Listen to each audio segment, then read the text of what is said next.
ஏன் நான் தான் உங்கள் தாய் கழுவி வந்திருக்கேன். இல்லை வாரம் முழுக்க உழைச்சி உழைச்சி ஓடா தேஞ்சு போயிட்டீங்களோ? இடையே அப்பா நேராக சப்பானுக்கு ஒரு டிக்கெட்டை போடுக. ஏன் நான் சொல்லுதேன்னா, நம்ம சப்பான் நாட்டுக்காரக இப்போ ஒரு அதிரடி ரூல்ஸை கொண்டு வந்திருக்காகலாம். வாரத்துக்கு 4 நாள் மட்டும் வேலை பார்த்தா போதுமா. நம்ம என்ன வேலையா செய்ய போறோம்? சும்மா பார்க்க போறோம். இருக்கட்டும், அதுக்கு நம்மளுக்கு என்ன சம்பந்தம்? மிச்சம் 3 நாள் சாலியாக வீட்டிலே இருங்கடேன்னு சொல்லிடுச்சேன்.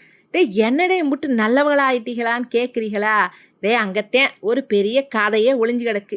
இல்லை அந்த நாட்டில் கல்யாணம் பண்ணிக்கவும் குழந்தை பெற்றுக்கவும் ரொம்பவே பயப்படுறாகலாம். இல்லை எப்போ பார்த்தாலும் ஆஃபீஸு வேலைன்னு கிடந்து ஸ்ட்ரெஸ் ஆகி போகிறாகலாம். இல்லை அதனால் கவர்மெண்ட்டே யோசித்து, தம்பிகளா ஒழுங்காக 3 நாள் லீவை எடுத்து போய் நிம்மதியாக குடும்பத்தை கவனிங்கப்பூன்னு சொல்லிடுச்சு.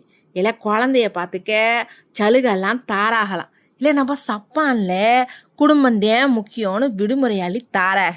நம்ம இந்தியாவில் நம்ம சத்தே போனாலும் ஆஃபீஸ்க்கு வான்னு சொல்லி வாரத்துக்கு 70 மணி நேரம் சக்காம்பாட்டு மாடாக நம்மளை ஓட்டுறாக பாருங்கடே. இல்லை உங்களுக்கு எங்கள் சேனல் பிடிச்சிருந்தே லைக் பண்ணுங்கள், ஷேர் பண்ணுங்க, மறக்காமல் சப்ஸ்கிரைப் பண்ணிவிடுங்க. அப்படி தேட சொல்லிவிட்டோம் போங்க.